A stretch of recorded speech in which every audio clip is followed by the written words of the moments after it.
Tales from the Casino Pit, a podcast where we share stories with people from the casino industry. Now, here's your cast: John, Mike, Danielle, Michelle, Pippa, and Jay.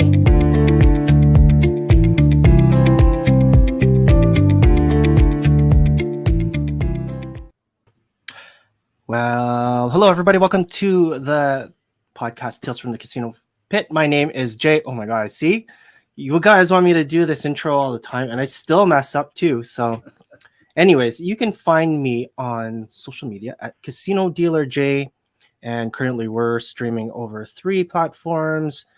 We're on Facebook. Hello everybody on Facebook, everybody from the Casino Industry Canada group. So hello everybody from there.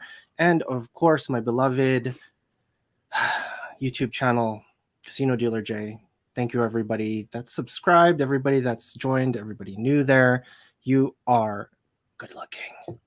All right. Guess what? We have a full house and we have more cast members coming too. So first off, let me introduce the OG. Hey everybody, how's it going? The OG as in the old guy.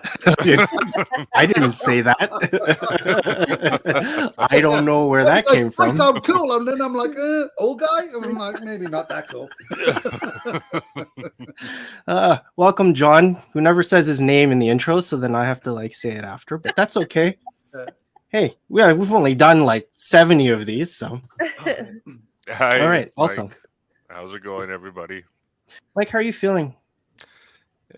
Better, but just like crap. Thanks for the COVID, Jay. Yeah, okay. Thank yeah, you. Irrelevant. Okay, and also the wonderful Michelle. Hi, everyone. That's all I got. Yeah, I know. I give you 4 seconds of awkwardness. Don't do and that. then... I hate that. All right. Once this episode has aired and I have time to edit it and everything else, we are always streaming on Spotify and on iTunes. So you can always find us on there and the previous episodes. And they're really good ones. The last one that we just put up was with X, and he talked about his time in Klondike days, and he talked about craps coming into the city. Really relevant to the guest that we have this week. So before we bring our special guest, I love this guy, by the way. I do want to just make the one announcement for, the Casino Industry Canada Get Together 2022 featuring DJ SVO. So that is Saturday, September 17th, 2022. This is a dinner. The dinner starts at around 7 o'clock. We're going to have some giveaways. Oh man, I found some really cool stuff to give away. We got some really awesome donations from some really cool people. Thank you, Howard. Thank you, Wyatt. And a couple anonymous donations, which is really nice. So we're going to be giving away a lot of stuff. Hopefully more and more stuff. And hopefully you guys can make it. It's a really cool event. I really hope that, we have a photographer, we have a DJ. So I think it'll be really fun. And it's just a nice way for us to catch up. And you can see some familiar faces, and it's not just for casino people, bring your spouses, bring your friends. It's just a nice night out, in the fall. So, Yeah, looking forward to it. Mm-hmm. Awesome. Okay, one quick comment. Daryl. Hi, Daryl. Once again, hi all. Hey, Daryl. Good evening. Okay.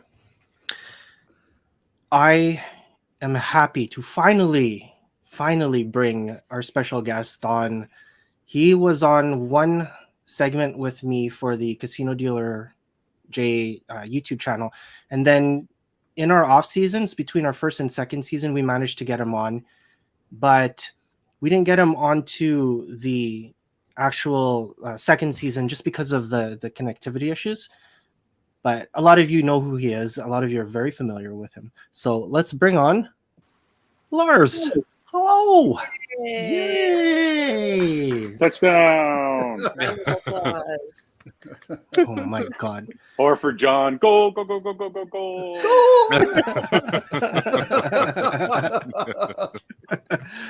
Lars, I'm so happy. Yeah, we're all happy to have you on finally. And we have a nice solid hour with you. How are things going let us know how things are. If you could also introduce yourself, and for the people that everyone kind of knows you already, but for the people that maybe have just joined on to the groups, let them know a little bit about you and your casino experience, where you broke in, and what you're doing now. Well, I am Daryl Ferber's son. Yeah. And what I've done is I wore an extra low-cut V-neck in tribute to Shane Perper. I wanted to be like, hey. I thought Shane Perper would appreciate it. I'm like, hey, ladies. If you guys don't know Shane Perper, he was a very handsome fellow who was very smooth with the ladies. He wasn't known for his V-necks, but that was my tribute. Ooh, there you go. Was it Robert Noni? Would you guys ever work with Noni? Maybe I'll do it as a Noni tribute. Hey, how you doing? I was a compulsive gambler, and that's how I know all of these people. Never actually dealt anything, but it was pretty. I was going to university, and in the year 1996, I met a girl at a party, a lady. Her name was Kim Van Beek, and she started coming to my house parties, and she said, "You should be a casino dealer. All my family are casino dealers." And I went, "That sounds fun." So I went to the Klondike Days training, July of 1996. I believe Nikki Starr was still training then. Finished top of my class. Don't mean to brag. Seriously, I did. And I watched, they were also training roulette.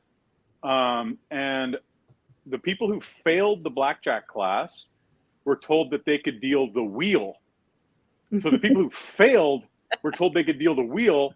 And I was just, enamored, just fascinated by roulette. So I thought that all the people who were idiots got to deal roulette. So I went over and complained. I'm like, this is bullshit. I finished top of the class. I should get to deal the wheel. And they were like, yeah, you can if you want. And I'm like, yeah, I don't want to. I want to deal the wheel. And they were like, okay. So cut to me on my first day. Hey,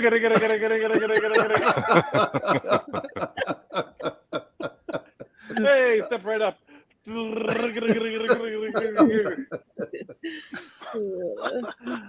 a way to break in. So if anybody here wants to know, the money wheel and the roulette wheel are different things. I don't know if the people here know that. Probably not. Have you guys ever covered that? The difference between the money wheel and the roulette wheel? Is that something? I don't think we've had that as a topic yet, funny enough. Okay. Yeah. Okay. So the money wheel is a wheel with money, and then people put their money down, and if it lands on the like $5, they win 5 to 1, $20, 20 to 1, $1, 1 to 1, and then the roulette wheel is the one with the other like 36 numbers and a zero, maybe a double zero, red, black. Like those, they're different. And brain power. No, I think it's the same. Exactly the same. You have a little mirror that you look down at, so you can see what the money wheel lands on. So it's very high tech. You look down and you go, oh, look. And you have to move, you have to adjust your head so you can see. You go, oh, okay, I see, landed on $5. And then you collect all the losing bets, you pay all the winning bets. It's very, so it's not roulette. I'm glad I never dealt it, but it sounds very exciting to deal. Yeah. I don't know if you could keep up. I don't recommend. I don't know. I'm a pretty slow learner, so I'm like, what is this? So I was a casino dealer till there was two. I quit twice, so both of them were pretty great. The first one, and I don't want to speak ill of the dead, so this is not. I had come back from the cruise ships. It would have been September of 2002. And I went to work at Argyle. So I worked at Palace Casino for 4 years and 10 months or 11 months. Went out to the cruise ships for a contract and a half. Came back to Argyle and was dealing craps. And Jimmy was sitting box, RIP. And I was doing a lot of the moves that John Holland had taught us. Are we not supposed to say his last name? I didn't. You can say Holland. It's okay. So I was doing a lot of the presses and moves, and Jimmy was like, "Wait, whoa, what'd you do there? What'd you do there?" And it'd be a busy game, and I just said, "Look, can you just write down what you don't understand, and then on my break I'll go over it with you." I don't have time to explain this during the game. I'm in the middle of a busy game. If there's anything you don't understand, just make a note, and I'll be happy to go over it with you. So he liked that. He was a big fan of that. And then my last day working there, I didn't get fired. I was dealing roulette, and at Argyle, they used to have quarters. They had 25-cent pieces, and they had 300 chips. And there was a player who was betting 300 chips a spin, which makes the game fun. It's actually kind of fun. But the player was losing and kicking off. "Oh, this game, blah, blah, blah, the game's too slow, game's too slow." And I said, "Well, you're betting 300 chips a spin. You're not betting less than 4 chips anywhere." I go, "If you go up to dollars, you want the game to be faster, go up to dollars. You're the one slowing the game down. Like, you can't bet 300 chips a spin and then complain that the game's too slow."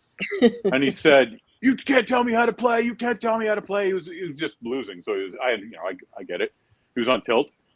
And I just went, "Are you going to cry? Are you going to cry?" I didn't even get in trouble. Like, he was like, one of those players who nobody, always kicking off. So nobody said anything to me. And I went up to Michael. What was Michael? Good friends of Terry Wong and Stephanie and them. Games manager at Argyle. DS? He was Yes, at Yellowhead. Yeah, he was at Argyle then. Okay. And I went up to him December of 2002, and I said, "Yeah, I think today's going to be my last day." And he said, "What are you going to do?" And I said, "Not this." So I left, and then I went back to work Klondike days. So July of 2003, of course, they're short dealers because they used to do this thing called the Golden Handshake where all the casinos would close. That stopped around that time. So the casinos were all open. So they were very short of dealers. And I went and I said, "I will deal all of Klondike days, but I will only deal craps. I'm not dealing anything but craps." And they said, "Absolutely, done." And I'm like, "I'm not dealing anything but craps." And they're like, "Yep." So I was standing on a dead craps table, and they said, "We need you to go help on roulette." And I said, "Yeah, I made an agreement with them when I came on. I'm only dealing craps." So like, "Well, we're short on roulette. We need you to go deal roulette." And I said, "No, I'm only dealing craps. That's why I'm here." And they said, "You have to go deal on roulette." And I took off my suspenders and I tossed them to the pit manager. And I said, "See you later." And I just walked out. I'm like, "Usually in the thing you're in control here. Here's my suspend." I remember I like those suspenders. I just took off the Klondike Day suspenders and tossed them to him and walked out the door. July of 2003, never looked back. Well, that's not true. Every time I see a terrible dealer, that's when I look back, because you always want to get in there and be like, "Oh, let's like, hey, get out of the way, kid."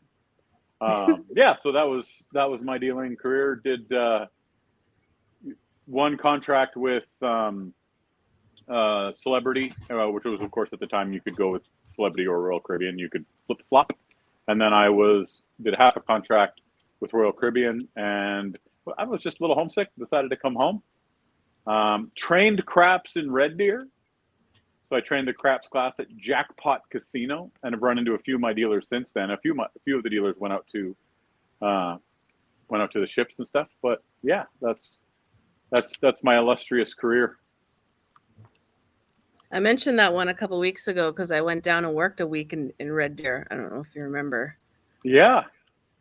When you were like on the ships and coming back or something like that. It's so long ago. 20 years ago, I guess now. 20 years. Yeah. John had a question about the sign. I didn't answer it off the air because I wanted to make sure you guys had content. Yeah, it's so hard to get content when Lars is the guest, right? Yeah. I just imagine like, ugh. So I bought a brand new Volkswagen 12 years ago, and as of today, it has 746,000 kilometers on it. And in October, Volkswagen put my car in a commercial. So if you search Volksgiving, all one word, Volksgiving 2021, they gave a dozen of Volkswagen owners these amazing trips. They sent one lady to Ireland. They sent one lady to the Masters, like Augusta, Georgia, to watch the Masters. They sent me to New York.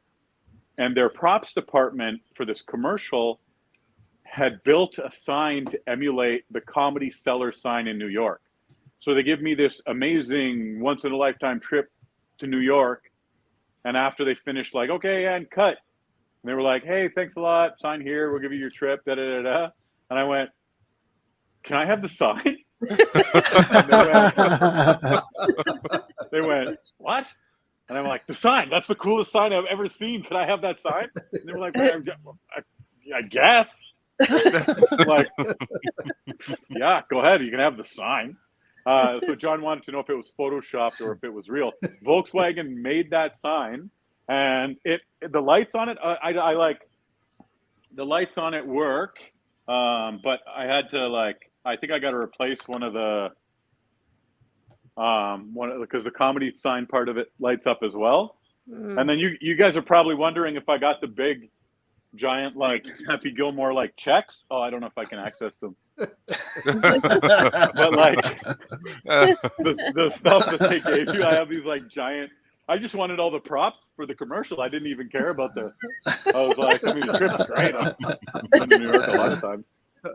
I lived with John Holland. People might not know that, but he was he and his lovely wife. I lived in their basement. And then they decided to have kids, and I had to move. But some of them are off to school now, so I'm actually broadcasting from John's basement again. That would be really funny because right now I'm in my basement. It would be so funny if you were kind of sat over there and we were just on separate. And there's obviously more of a connection with this group, but I'm such pride, sincere. It is one of the things in my life I'm most proud of is that I was a bridesmaid in Michelle's wedding. He was. He stood up with me at my wedding 20 years ago on October 4th. Yes. And if you make it to October 4th, I think Stark owes me $50.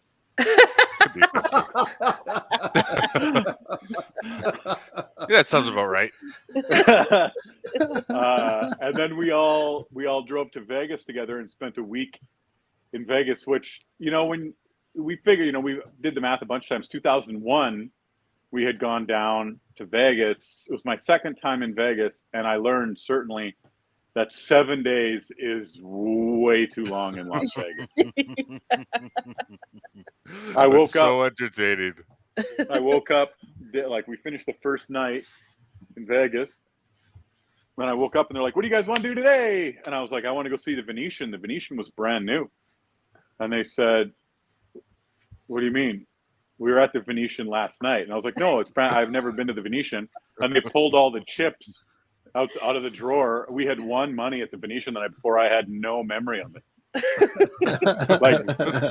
No record, not zero. I would have bet $1 million that we didn't go to the Venetian, but so yeah, I have no recollection of that. They have booze. I don't know if you guys know there's alcohol in Vegas.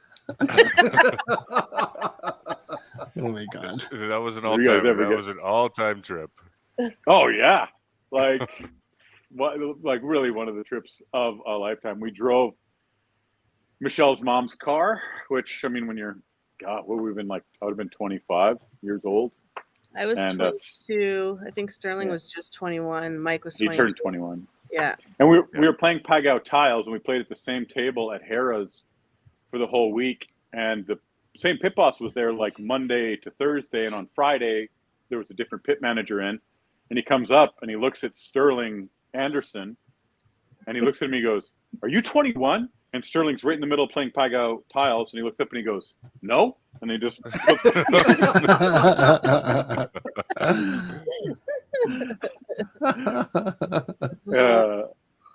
So many when you connect things to. I was so hungover this one day. I mean, I was dying. and the Tom Green movie had just come out where he did that scene where he's like, "Daddy, would you like some sausage? Daddy, would you like some sausage? Daddy, would you?" And I did that for the next 3 days straight, like nonstop. I was just sitting at the table going, "Daddy, would you like some sausage?" Which I think I short circuited. I think there was like a few that was no good. Oh man! And you used my joke. I remember because it came up in the previous thing. Used my joke to get a free drink. Oh, which one was that? The birthday one? Yes. No, I think that was a buffet. Yeah, I know We got buffets. Yeah. Yeah, we won a free buffet. Yeah. Yeah. Yeah, not just a drink. Drinks are free in Vegas. What are you, new? A nicer drink. We won a buffet with your trick, dude. Yeah. And I told John's kids this. I did John's wife's 30th birthday party a couple of years ago, and at it, there's a joke on my comedy special that's a John Holland story. So John told this story, and I tweaked it. I never officially asked him for permission, but changed just the joke just a little bit and told the joke on my comedy special. And the story, have you told the story on this already? I'm not too sure, but you can say it. It's all good. Well, so he's at like a McDonald's type place. So I'll let you tell that part of the story. Okay. So me and my friend, we went to work. We didn't know at the time when we were in our early 20s. We went to work in this illegal casino in Israel, and so neither of us can speak Hebrew. So we go to this shopping mall and we go into like a burger place, and it's like some like Israeli knockoff. So we're in there. And we ordered like burgers, whatever, and they come. And because we can't speak, we'll just like point them and stuff. And we're British, so we don't like pickles in our burger. So we're there, and we're taking the pickles out. And this announcement comes over in Hebrew, and everyone's around us is like getting up and they're running, and we're like, "Oh, this isn't good. I don't know what's going on. We should go." So literally, we pick up our food, and we don't want to leave it there because we're like, "Oh, I'm hungry." So we're there, and we're taking it out, blah, blah, blah. And then we get outside. And we're walking really slow. Everybody else is running. And we're like, "Man, what's going on here? This is crazy." So we go inside, and there was a bomb. So there was a bomb in there. And we didn't have a clue. But they said, blah, blah, blah, bomb. And we're like, everybody else knew because they're speaking Hebrew. And we were like, "I have no idea what's going on." And then we walk outside, and they blew up this bag. So it was kind of like, "Oh, my God, this is crazy." So, yeah. And I said that to Lars one time. And he made it way funnier than I did. And it turned into a joke. Well, it's such a crazy, you're like, I don't know. So I tell the story as like, I was in Montreal just last in 2005, and I was in their subway, and they made an announcement in French, and I waited for the announcement in English, but they didn't make the announcement in English, and my brain put these two stories together that it was, it was a bomb threat, but really that story is about a knockoff McDonald's place that was called McDavid's. Yeah. We ordered a Big McDavid, and it was like, "Oh, yeah. Big McDavid," and it had like, literally is just a huge ripoff. Like it was like, yeah. And so I told that in as though it happened to me in the first person, but that's actually a John Holland story. Which is cool. Yeah, like so funny. And I used to get. I got in trouble. I got sent to the office like once a week or once every 2 weeks at the Palace, but it was kind of I don't think of myself as like a smart ass. Like I'm not trying to be a jackass. I'm really not. One time I was shuffling the cards before noon, and the pit boss at the time came up to me and said, "Hey, you're not supposed to shuffle the cards till noon." And I said, "Well, terms and conditions says we're not supposed to deal the first card till noon. It actually doesn't say anything about shuffling. So if we're fully shuffled, we could deal the first card at noon. We're ready to go. The first card is being dealt till noon, but I'm like, I've already done my wash and I've already done the shuffle." And they're like, "No, you're wrong." And I said to the pit boss, I'm like, "There's a copy of terms and conditions in every pit stand." I go, "You've got 10 minutes. Just go read it now." And they're like, "Go to the office." And I was like, "Oh, boy." Again? So, yeah, again.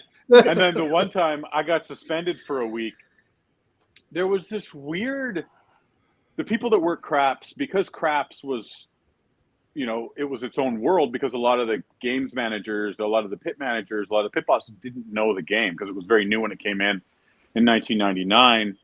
And they would like want to tell us what to do. So some of them are a little bit control freaky. They'd be like, oh, blah, blah, blah, don't do this. Don't. But they didn't know the game well enough to follow along or do anything. I'm standing on a dead table and I'm standing stick. Oh my God, we got to tell the hostile takeover story. Oh yeah, that story. That was insane. I think Jay Lee was there. I think Jay was on that table. I would have bet $1 million he was on that table. So I'm spinning the stick on a dead table, and a pit manager comes up and she said, hey, don't touch the stick. And I was like, oh, all right. So then she walked by a little while later and I was spinning the stick again. She goes, if I catch you touching the stick again tonight, I'm sending you home. So then I put the stick down. I put it actually like, instead of on the table, like I had it down where you would stand. And a player walked up and I took with the 5 dice and I walked him over to the player and I put him in front of him. And he picked up 2 dice and he threw the dice and I put the 3 in the bowl and I walked to the other end of the table and like picked them up and I walked them back to the player. And they came up, they're like, what are you doing? And I said, I was told that I'm going to get sent home if I touch the stick one more time tonight. So I'm hand delivering the dice to and from the player. And the pit manager, who doesn't know anything about caps, comes up and she's like, you're supposed to use the stick, blah, blah, blah. You're doing it wrong. And I said, if you read terms and conditions, and it still says it to this day, the stick person's job is to retrieve the dice and return them to the shooter. It doesn't mention the stick at all.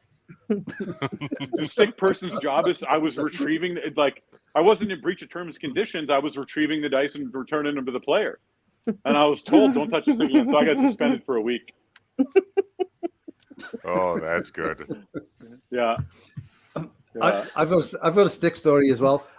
So the first casino I worked in way back when, 1986 when I started. And I started craps in 19, so that'd be like 1989, I guess, whatever. And the mirror had broken and there was like, it cracked, right? And the place I worked in, they were like, nah, we're not going to replace it. Who cares? So what we did on the stick, it was really busy. And we literally had this cage around us because it would get so busy. And, you get crowded. So we started whittling on the stick and made a point on the end of the stick, right? And then we just stab people, like, get out of the way, come on. And every day, like, we spend all day, like, whittling, like, sharpening this stick. And the managers were like, what are you doing? Stop doing that. And they get the handyman to just saw the end off where it was sharp, right? We're like, oh. That's how it's going to be, is it? Okay. So then we'd all of us be like, the game would be going, and you're just like, it was like the Great Escape, like where they like kind of like do it and then just throw the shavings behind you. It's like trying to whittle it away. And his stick got shorter and shorter because they were too cheap to buy more ones. So they're like, okay, you're going to do that. You're just going to use the same stick. Eventually, you just couldn't reach the dice. And be like, just moving close and can't reach. So you were making a shiv. Exactly. Yeah. We didn't accept tips, so it was like, we don't care. This is fun. Get out of my way. Just like, just it was funny. Nice. And they actually, not only did they make shivs in that casino, but they also brewed screech in their toilets in the dealer's lounge. They made some. Of course, pooch. who doesn't? So for people who aren't that familiar with John Holland, I think he might be the quickest wit I have ever met. I mean, I think about some of the things that happened and how instantaneously you had to make the joke. I'm like, you would have had to have put things together that fast, and then in order to make it funny. And I'll give an example. So I had these glasses. I wear glasses, and the screw was loose. So every now and then the screw would just back out and then the lens would pop out. So the dice land, John's on stick. So the dice have gone gook. And as the dice land, my lens falls out of my glass and hits the table. Like simultaneously, dice land, lens hits the table. And the dice are right in the middle. You can clearly see them. And as soon as they land, John Holland goes, call it.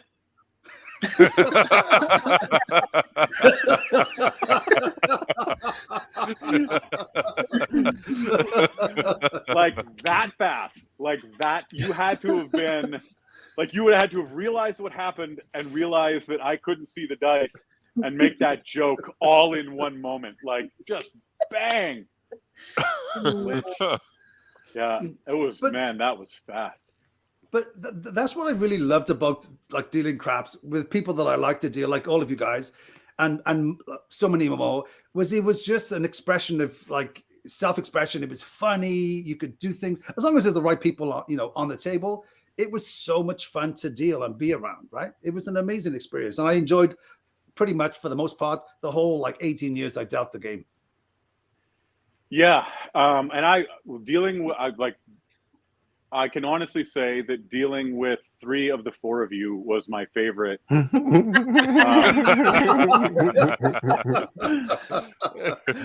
75% of you were the best part of that game. That's awesome. But you know who you are. I don't need to say that. But so we're on this game. It's I don't remember. It was Saturday, but I don't remember if it was Saturday afternoon or Saturday night. There is this heaving game. I mean, like 9 players aside, 10 players aside, mad center action.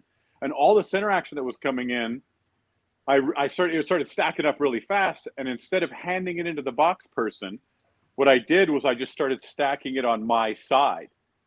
And I ended up with a real float. I mean, a significant float. And I said to John, once the float on my side is bigger than the float on your side, I'm the boxman. So I'm doing a hostile takeover of the boxman position. So, which is obviously a security risk, but not my problem. So John doesn't want there to be a hostile takeover, so he stops giving the base dealers money to pay with.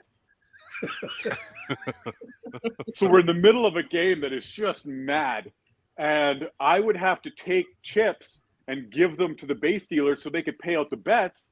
But as soon as I would hand them to the base dealers, John would hungry hippo them into the float.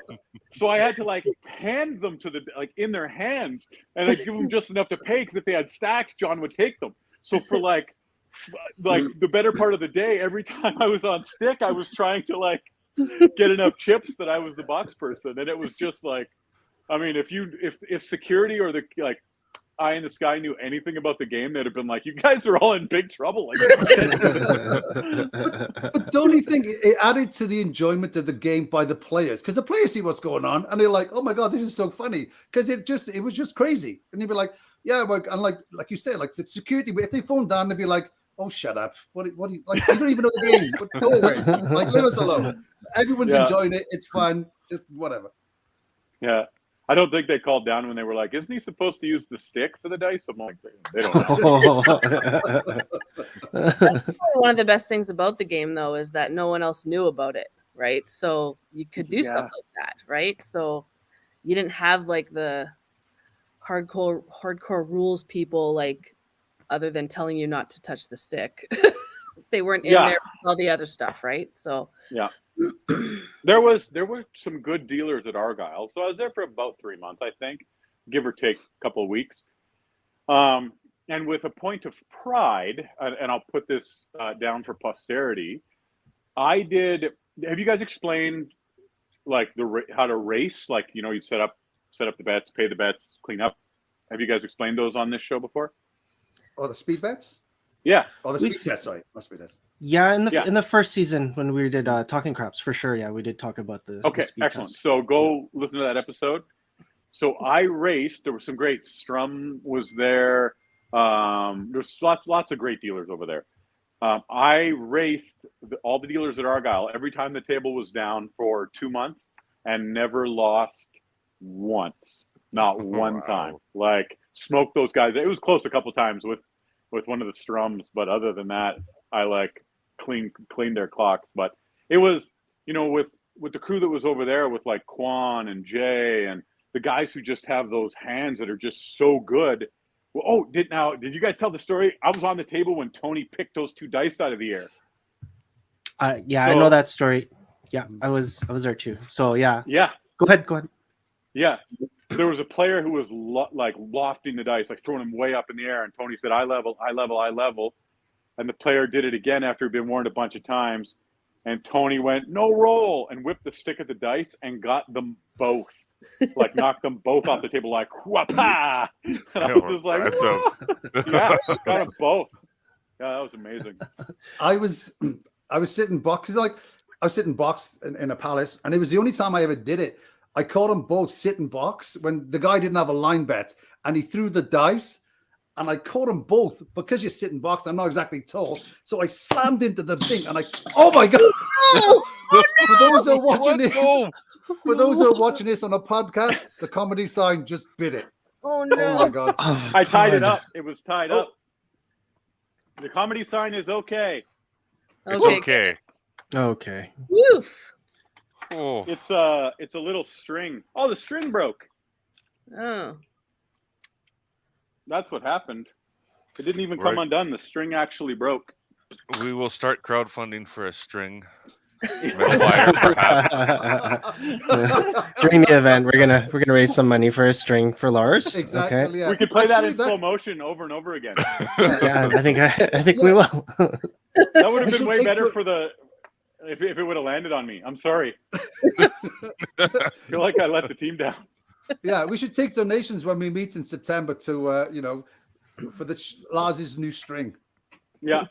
Yeah. Isn't that an old? How long is a piece of string? So going back to the story before they got rudely interrupted by a dropping sign. So anyway, so I jumped to catch him, and I caught him left-handed. I'm right-handed, so I caught him left-handed, but I smacked my chest right into the table, and I was like, "Man, that was cool." And I was like, "Oh man, that hurts." So I was in my head, I was like, "Shall I just act cool, or just think and sit back, or shall I tell anybody?" I think I might have broke something. So I actually dropped him. Was like, Jesus Christ. I was like, oh my God. I was like, just play around me. Just play around me. That is so funny.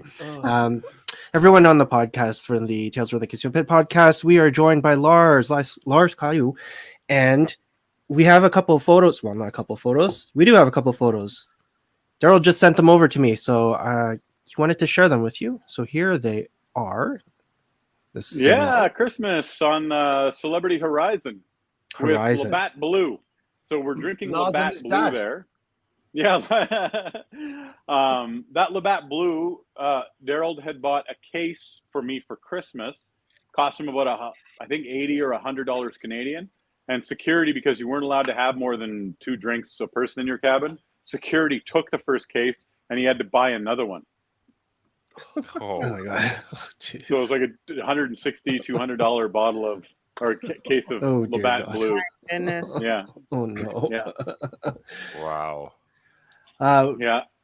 We kind of went through without going through some comments here, but Daryl, in relation to you being his son, he said, "Damn the mailman." From the beginning. Yeah. Lars, class of 1. Arden asking, what are you, some kind of comedian, Lars? Yeah, apparently I'm a prop act now. Daryl says we actually had a vote years ago. Mike was voted second best dealer in the city. The rest of us tied for first. Ha ha ha. I've seen you deal. Like, we've all seen you deal, Daryl. Okay. On the ships, a lot of times the other dealers, we just told them it was Daryl to make a wish.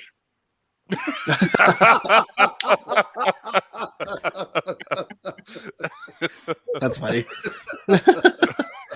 So yeah, it was but they understood then. That's so funny. Okay. Hello, Pippa. Pippa sent something over. Hi, Pippa. Our special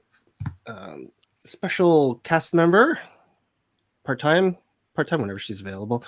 Daryl, sorry, not Daryl. We have Arden asking, anyone ever break a stick? Yeah. Okay. Yeah, I just a really ratty one. I had a really ratty one break before when you reviewed them. Yeah, definitely. We was like, I'll go back to the story when I told you like where we were whittling this stick. So Yeah. eventually the casino were like, okay, fine, we have to replace it because literally it was like useless. So they bought, because they're like, if you're going to break these sticks, we're going to buy the cheapest possible sticks. So they got these sticks and they were terrible. Literally, you go like that and it would just snap in half. We were like, so as soon as we figured out, oh, we can break these really easy, we would go through like 2 or 3 a night. It'd be like, okay. And it was just, I'd be like, oh, I don't know what happened. It just broke. That's hilarious. Oh my God. We also have, sorry, a couple more comments here. I don't know who this is. It's Todd. Todd? Awesome. Okay. Hey, Todd. Todd saying, having fun when you deal is completely unacceptable. Casinos are serious business. I have a funny story about that. They were trying to make things better for the dealers at the Palace. This would have been 2001, and they had a suggestion box, and somebody said we should try and deal with the morale issue. And whoever the games manager Pit Boss was at the time, they wrote, they like crossed it out, and they were like, "What morale issue?" And then just crossed it out. Which, if you ever want to deal with morale, just cross it out. Like this, if somebody's like, "I'm in a bad mood," you're like, "Not anymore." Oh my God. Problem solved. Like just a felt marker through it. Oh my God. All right. Sorry, Lars. Okay, a couple of things here. I think Michelle. Hi, Michelle. Hi, Michelle. I think you know her well. She says, "Boy, I wish I had been there to see that." Is that? I don't know which story it is. Maybe John catching the dice or the Tony story. So, Yeah, it was.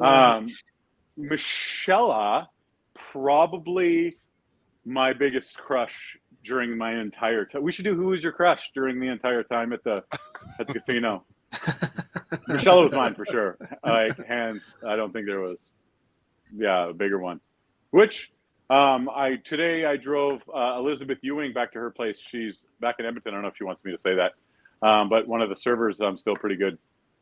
Pretty good friends with Elizabeth still. So still friends with lots of people from the casino, man.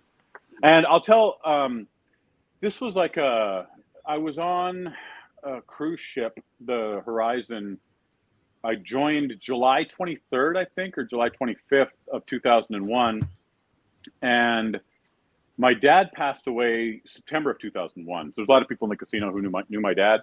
And my dad had passed away September of 2001. We were at sea. I got a phone call while we were at sea. I had just gotten to this blackjack table. Normally I deal craps. And there was a tap on my shoulder like, "Hey," and I was like, "Oh no, my break just finished." And they were like, "There's a call for you at the cash cage." And I was like, "What?" We're at sea between Philadelphia and Bermuda. And I went, "That's weird." And I walk over to the cash cage, and it was my mother calling me that my dad had passed away. Had been on dialysis and had, type 2 diabetes that went undiagnosed most of his life. By the time, so I went down to my cabin to pack. By the time the casino closed that night at 1:30 or 2 in the morning, the staff had taken up a collection and they had booked my ticket back to Edmonton. The casino staff had paid for it. And there was $500 US that in an envelope when by the time the casino had closed. And then when I went back to the cruise ships as a comedian in 2010, and I worked the ships from 2010 to 2015, I wanted to do a show for all of the crew and staff, and we would pass the hat and use the money that was collected. If anybody lost a parent or they had to go home because of an emergency, that they'd be able to use that money for an emergency fund. And the cruise director said, "That's a really amazing idea, but the majority of the crew, the comedy show would be wasted on them because their English isn't all that great." There was a lot of people who didn't speak English as a first language. So I had made that offer to a couple of the ships that I was on, and they said the comedy show really wouldn't work. Or perhaps they saw my act And they were like, yeah, that's good. We're good. Exactly. It's okay. Thanks for the offer, but no. Yeah, you're fine. There's a friend of mine, a good comedian named Matt Mellon. He's got a fantastic new joke. He goes, in my 20s, I lost a lot of my. This is Matt Mellon's joke, not mine. In my 20s, I lost a lot of my friends to marriage. Now that I'm in my 40s, I'm getting a lot of my friends back through divorce. They're not their friends I remember. It's kind of like Pet Cemetery.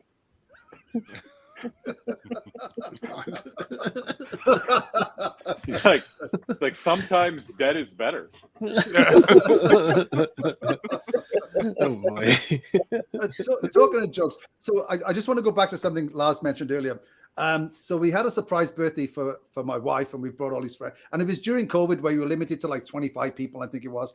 So we did all this thing, and Lars was awesome, and we came there. We had the show, but I told Lars a million years ago, one of the ships, actually the first ship I worked on, I got a written warning and a $25 fine for sleeping on my floor, because I sleep with my eyes open when I get really drunk, and they thought I was dead. So yeah, and I jumped up and I was like, who's a clever effer with the board and blah blah blah, whatever. Anyway, so I got a fine, and it was kind of crazy. My mother-in-law or my kids never knew that story, but Lars told it at the surprise birthday party. So that was kind of interesting. They were like, my kids were like, so you got a fine? I was like, so I had to explain that to them and then to my mother-in-law and stuff like that. So that was an interesting time. And I would not have told that story if we could have participated in dinner. They had this amazing spread. The food was I could see it through the window. Like I was like, it was like this, and then I could see the food that everybody was eating. And then I was like, "Do you guys want me to come in and have some of the?" And they were like, "No, you're good. You're fine." Can we do indoor comedy now? Buy the foods. So that's why I had to tell the story.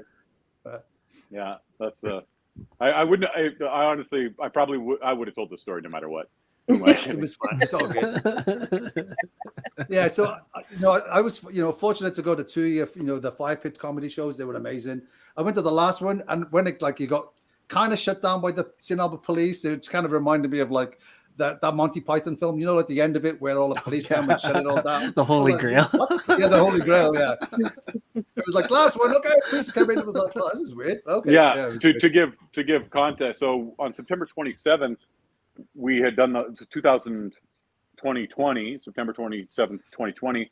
There was a big surprise party. I wasn't aware it was taking place. And it was a block party in St. Albert. And one of the very funny good friend, Jamie Shima, had actually got a permit from St. Albert to have the block party on his block. All of his neighbors participated. Everybody came out and watched the show.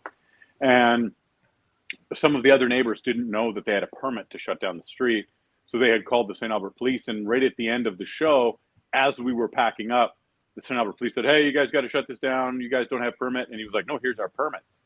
And they went, "Oh, okay." And it turned out he did have permits. So that was why they had showed up. Some of the other neighbors were like, these riffraff, these guys are all. If and only the guy with the computer you could look up if someone had a permit or something like that. Yeah. Well, the guy who filed the complaint said that he was stabbed by a sharpened crap stick years earlier when he lived in England.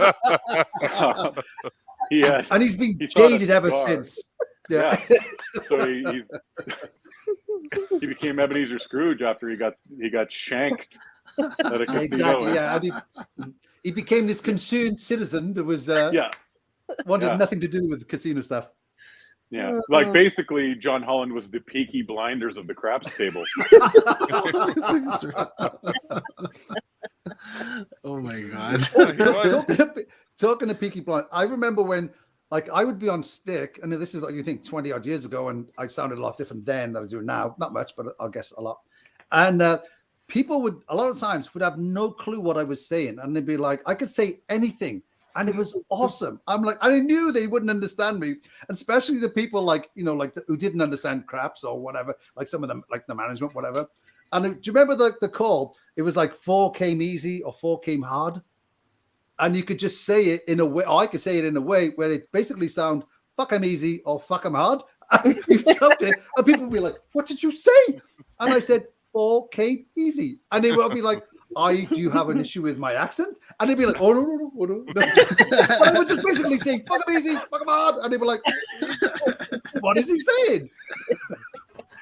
You know, during COVID, when the casinos reopened, I went in to River Cree, and for like physical distancing, they had put a yellow line around the craps table, and I was like, "This is the worst."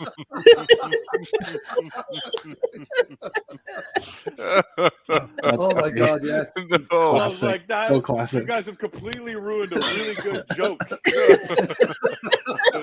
the line in. You should, yeah.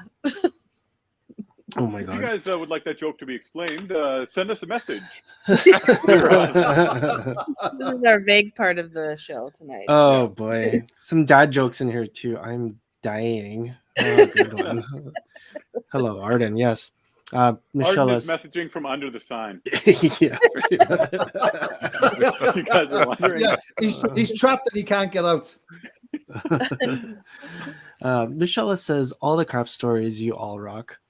I just have a quick one with you, Lars, there, because I was on the table with you when this happened. You were on stick, and out of like the 3 times that you've been on this channel, I don't ever think I've mentioned this story, but you were getting kind of annoyed because there's one player, and I think he bought in for $20, and he was just playing 5 on the line. And all he did was bet 5 on the line, and I think he had like a point of 4 or something like that. And after 3 rolls, it's just like, do I really need to say anything? I don't think I'm going to say anything. So then you just pass the dice out for like 5 solid rolls, and the shooter just rolled the dice. You didn't say anything. You just grabbed them, passed them out, and you could hear like the whole casino. You could just hear the dice drop, and all you're doing was just grabbing them, passing them out. I'm like, oh my God. Like, get in trouble, I would have man. called it had it have been relevant. I would have made the call, just for the record. Exactly, yeah. Oh, that was a funny one. Man. Yeah, and I'll tell this story. I don't care if this one's been told again. Normally, I'm like, I don't want to repeat a story that's been told. The Palace Casino, there was a big staircase right in the middle, right by the craps table, and it was a curved, big stairs. This player misses the bottom 4 stairs, and you just hear this guy go, "Ah!" and he lands on his head, just whoosh, and he just like unconscious, like on the floor, not moving. And Sean Joyce is on base, and he looks at this player and he goes, "Did you want the 6 and 8? Because the point had just been established." He's like, "Did you want the 6 and 8?" And the player's like, the guy's unconscious, like he's laying on the floor, like he's not moving. And Joyce just looks at him and goes, "Are you a doctor?" And the guy goes, "No." And he goes, "Me neither." He goes, "You want the 6 and 8?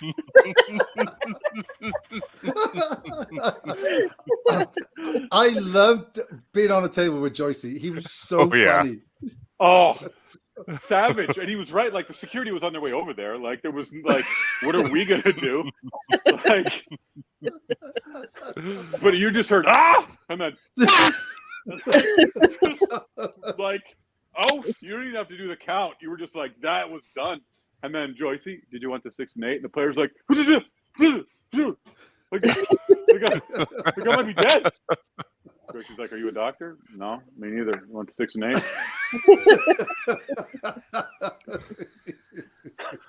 Oh, man. I remember when I was just talking about the Palace, the craps table there. I remember I tried for years to get it to be moved over by remember on the other side by the bar, and there was that big, huge screen TV. Yeah. And I just kept saying, "Oh, we should do it because of the traffic going to the poker room. It's a good idea. We should move it." That was not the reason. I couldn't see a TV. I just wanted to be close to a big TV. So eventually they moved it, and I was working days. And every time I would go in there to work, and I sit box, and it was there, and I'm like, oh my God. Some old guy would come in and play slots with his wife at like 9 o'clock in the morning, whatever it was, and request the golf channel. So it was like the golf channel in the morning. And I was like, I'd have to watch that all You're day. like, this is worse. This is worse. It was like, okay, all right, let's go back. And I would say, can we change the channel? They're like, no, he might be still in here. I was like, seriously? 5 hours of the stupid golf channel. It's not even like a tournament. It's like, oh look, this will help you swing. I was like, oh. Oh wow. So I had Lori Charles, who's still a good friend to this day, one of the servers at the Palace Casino. I'm dealing baccarat, and it's Super Bowl Sunday, and the Super Bowl is on TV. So if you guys are familiar with the layout of the Palace Casino, I'm sitting facing the bar, which would have been the bar area, like the main bar area. And I'm watching the Super Bowl. I'm on a dead table, just sitting there watching the Super Bowl. And out of my peripheral vision, I see somebody come up with a remote. And usually it's somebody like, hey, I want to watch this, I want to watch that. And the person's flipping through the channels, and the TV stops at the channel. So just the scroll of the channels going through. I look over, and Lori's standing there with the remote in her hand, and she's like, ha ha! And she just walked away. Oh, that's great. That's Yeah, funny. so like the Super Bowl's on, and I'm just watching the scroll of like what's on. Like, oh, good, Ricky Lake is on later. Be able to catch that. And it's on. Oh man, that's so funny. Yeah. Oh. Oh no, I'll tell a story. So, go ahead. Yep. No, go ahead. This is your episode. So, Rayanne and Tyler are good friends. So Rayanne was 2 grades behind me, but we went to the same junior high together.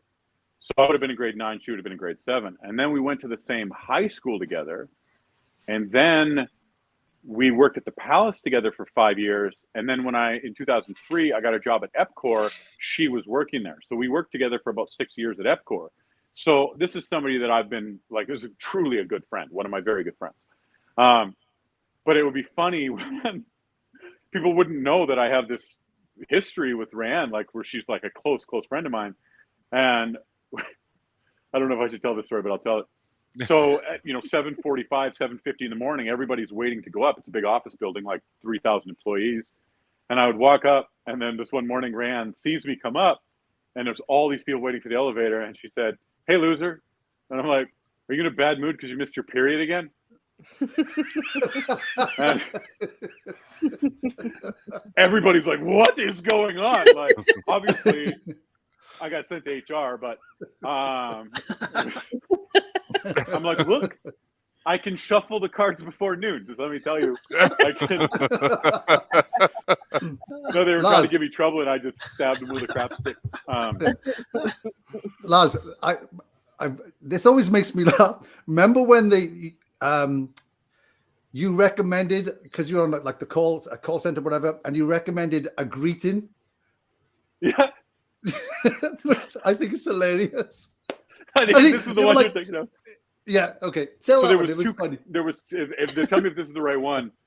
So there was 2 companies. So you'd have to be like, I work for like Capital Power, but some days you'd be answering the phones for Capital Power, and some days you'd be answering the phone for Epcor. You have to make sure like, hi, so and so with Epcor Capital Power. And I was like, in the big meeting, I didn't work the call center. I dealt craps. And they would, might have been on blackjack that day, but I deal crap. I put up my hand, they're like, yes. And I was like, could we perhaps go with a greeting that would be just generic, like, sup? Is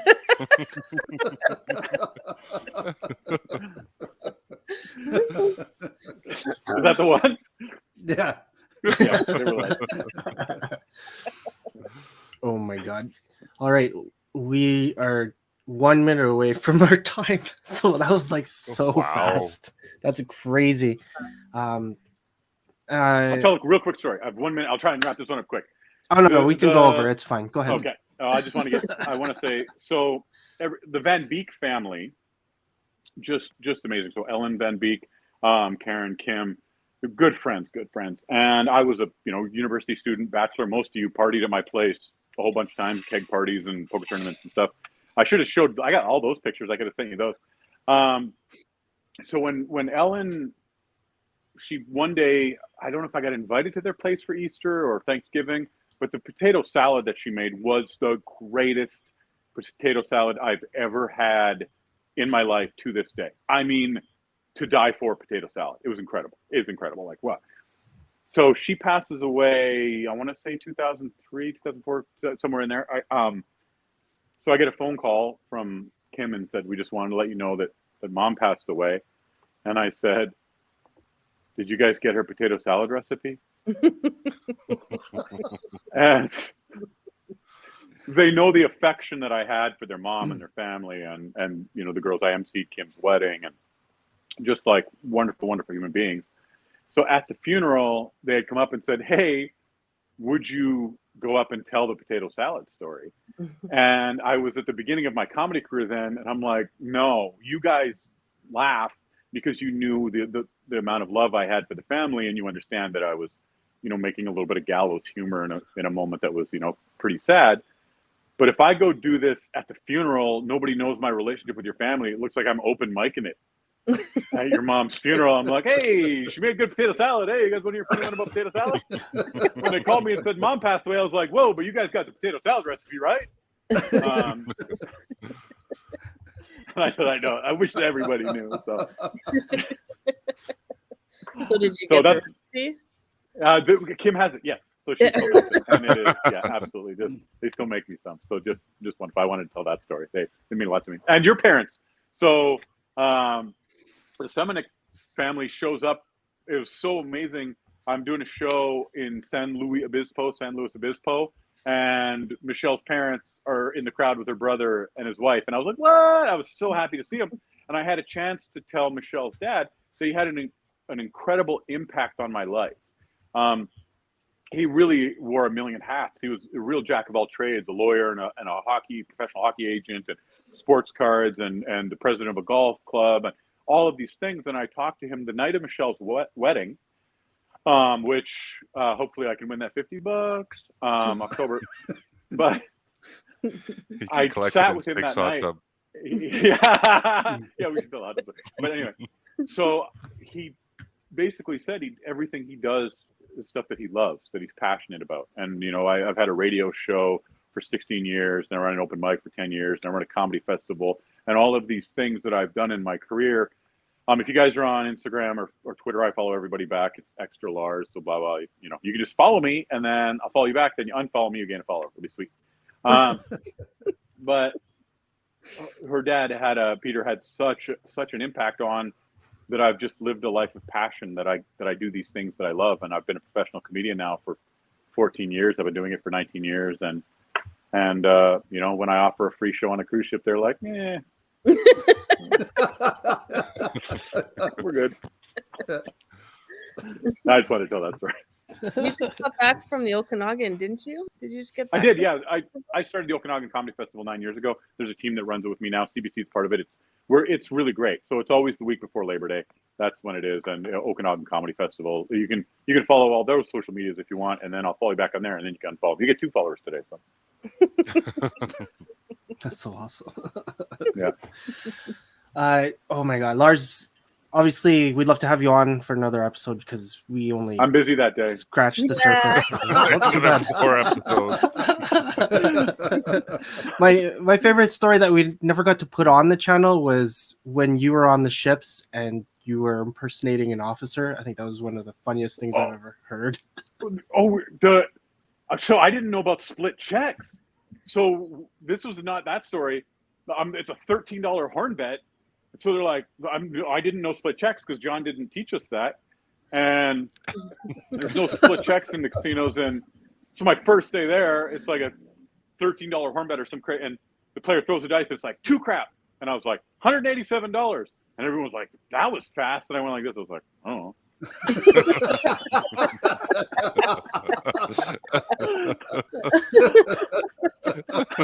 Close enough, right? Like, whatever. Just give him 187. Let's move. Ish. Yeah, just say with just call him with confidence and be like, "Oh, that sounds right." Yeah, everyone believed you. They don't know. Yeah, exactly. We'll just keep the rest as a tip, even though, right? Yeah, I know. So the story that Jay's talking about, during crew boat drill, you have to do crew boat drill. There would be a Greek officer on Celebrity who would call out your number to make sure you were there. It's like a roll call. You know, they're like taking attendance. And he had signed off. So our officer wasn't there. it's this Greek officer who would come out. You're standing in the sun in Mexico. You're like getting cooked, or Bermuda, wherever we were. And they were like, oh, we don't have anybody to sign. But they had the clipboard. So I just went up and took the clipboard, and we're all hungover, standing in the sun in our life vests. And you're just like, oh God, I'm going to die. And then I was like, 542, 542,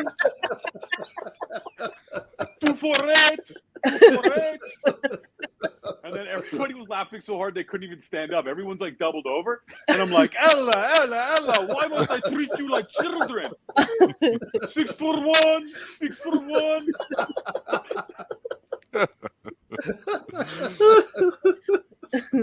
Oh my God. Yeah, That's one.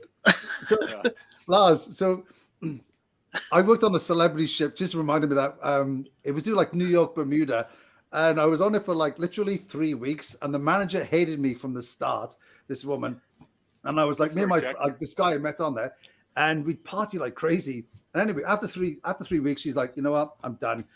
So she fired me.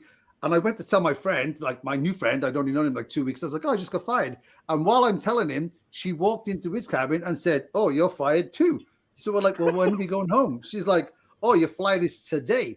So then we turned around. I was like, okay, well, we'll pack our bags quick. And we turned around and we told all the casino people, I said, oh, we go to this bar. So we went to this bar and all the casino people are like, they're generous, like whatever. So we all just got completely drunk. But we left our bags with the security at the dock, right, at Bermuda, and it's just a smaller place. So we go back there, and we're really, really drunk, and we turn around and said, okay, we need to get a taxi to the airport. They're like, when's your flight? We're like, 30 minutes. They're like, you've got no chance. You're never going to get there. We're like, oh, okay. So then my friend and I decided to pretend to be security guards and vet all the passengers going on, and we went like, can we see your boarding pass? And they were like, what? We're like, oh. So they stopped it. All these passengers coming through. We're like, where's your boarding pass? And they're like, oh, okay, I'll see it. And so we did that because we thought it was funny. So while we stood in there, the customs people phoned the police. So they came, and my friend's like this big, bald, crazy looking guy who now is getting a PhD in education, which is really strange. Anyway, so the security the police come, and there's a big one and a small one. The big one grabs me, the small one grabs my friend, and we get arrested for being illegal immigrants. So then they take us away. We spent 2 days in jail. So they take us to this jail. Like the first night, we take us there, and we're like, obviously at this point we're really drunk, and we're like, oh my God, this is crazy. So they turn around and they lock us up.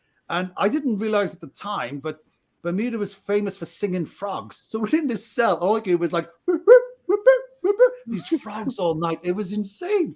So yeah, so then we spent 2 days in a cell, and then they flew us out of Bermuda.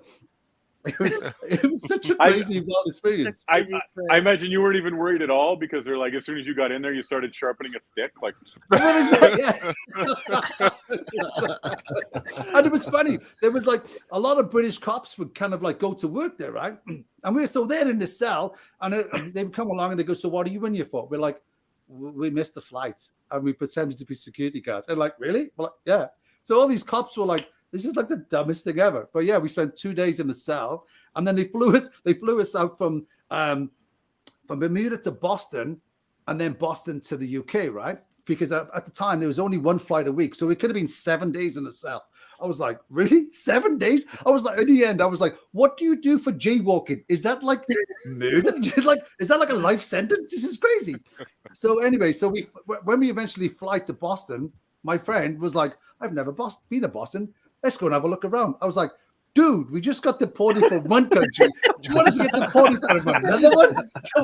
And then we're just I was like, no, we can't do that. So we get on the plane.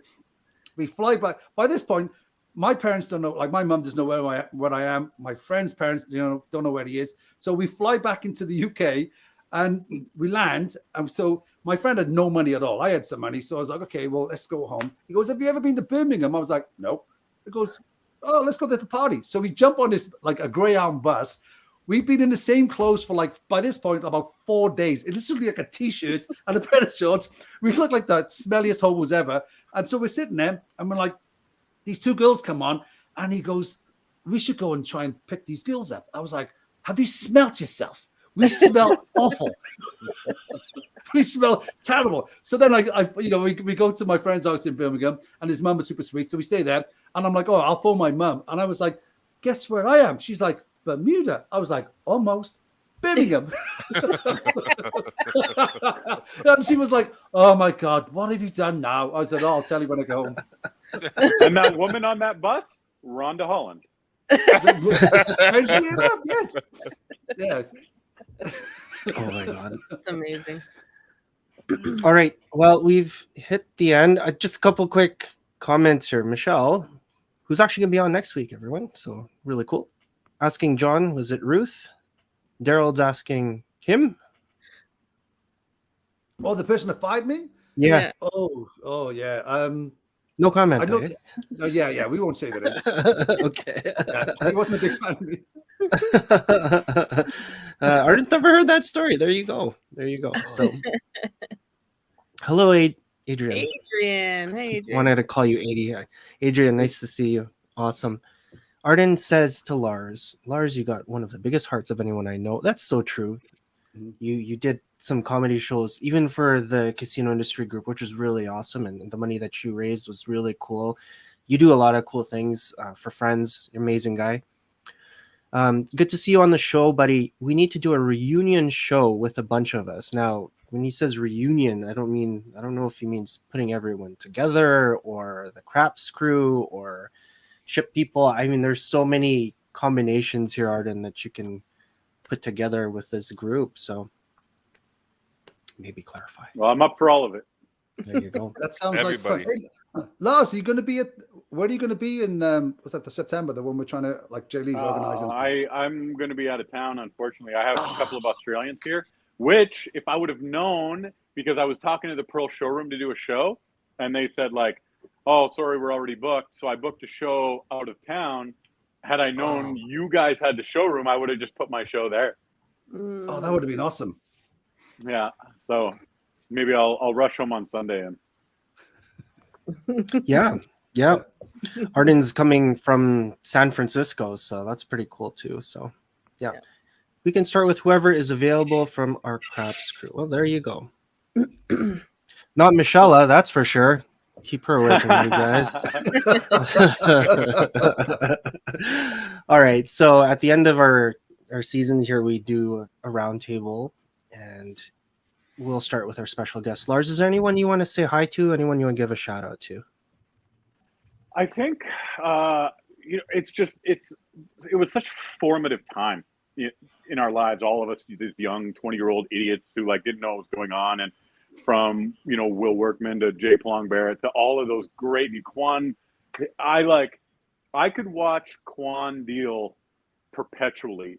His hands were so smooth. Whenever I see somebody who's like a really great chef or something, I always think about how smooth he was the dealer. Same with you. When I watch Jay deal, I'm like, oh, I wish. Laurel was one of the best blackjack dealers I ever saw. Karen Day as well. I used to, if I was on a dead table, it was Laurel, right? The redhead? Yeah. So Laurel, when I would watch her deal, it was so smooth. The cards would be put down just like in the smoothest motion I've ever seen. I don't know if I ever saw a smoother blackjack dealer than Laurel. I hadn't even thought of that. Of course, Purper, Brian Epp. And this is like, I don't know if I should, so Don DeRocher, and I don't know, so Don knew, my dad played quite a bit before he had passed away, and Don was close with my dad, and I have a great affection for Don. He's come out to comedy shows. He's really, really wonderful.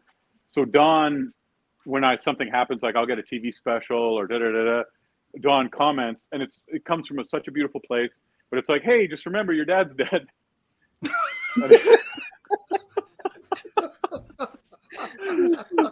Hey, remember how you used to have two parents? Now there's just one. Just remember, it's always meant from this like beautiful place of like your dad's watching down on you and he's proud of you. And I always like in my head, I like laugh a little bit because he's like, it's coming from like, he's somebody who really did know my dad and was quite familiar. And so he's like, hey, your dad's thinking of you and watching over you. And I'm like, it means a lot. but it always like, hey, one of your parents didn't make it. Dear God. Oh boy. Okay. Well, thanks, Lars. Michelle, anyone you want to say hello to this week? I saw our kind of late night ads there. Adrian and Nicole was there. I don't know if anyone noticed that. Nicole was up there at the end. Oh, it was Nicole. Awesome. Yeah, and it's always nice. I find the last few weeks we've had lots of different faces. It's just nice to see everyone. So yeah. Awesome. Mike? Lars, man, it's been a long time. I'm glad to listen to your funny voice again, and we have to do this more often. And for everybody else, Daryl, Michelle, Arden, Todd, Nicole, Adrian, Michelle, whoever commented, and Daryl, of course, I won't forget you. Always shout out to Harold. He's already sleeping. Our regular. He's already sleeping. All right, John. Well, I suppose everybody who's just takes part in this is always so much fun, and just to reminisce about the fun times we had. But I just want to tell one quick story. I just want to shout out to Lars because we all know Lars is like a really awesome guy. So the first year I worked in the Palace Casino, I had to work New Year's Eve, and my wife at the I was going to say at the time, she's still my wife now. But anyway, my wife, she went out of town, and she was I had no kids, and it was just like me. Lars was living there, and Lars was off. So Lars had the night off. I had to work, so I didn't know I was going to get. I was like, I've got to pay for the taxi home, blah blah blah. But Lars turned around and he goes, "Oh, don't worry about it. I'll pick you up from work." So Lars went and he picked me up from work. We went and I think we stopped off and grabbed some beer someplace in this sketchy bar that he'd like after hours place. And then we went back to my house and he'd recorded the ball dropping. So we kind of like redid the new year coming in. And I thought that was such a cool thing to do. Like he didn't have to, just the whole, how Lars does so many cool things for other people. So big shout out for Lars. That's awesome. All right. Okay. Just a quick love to see you. Always love to see you, Adrian. That's 4 out of 5 of us that she does. So That's 80%. That's honor roll, baby. All right, Lars, thank you so much for coming on. I wanted to have you so much on earlier. I know you're so busy, but thanks for taking some time out of your Wednesday here to just spend it with us. So. The string you're raising the money for is it's like a piece of. Oh yes, on the 17th. Yes. Okay, we got to upgrade that to wire. Hold on a second here. Yeah, it is a wire. Oh, it is a wire. Yeah, okay. it was like okay. So, as much as people want to contribute, you should be able to get.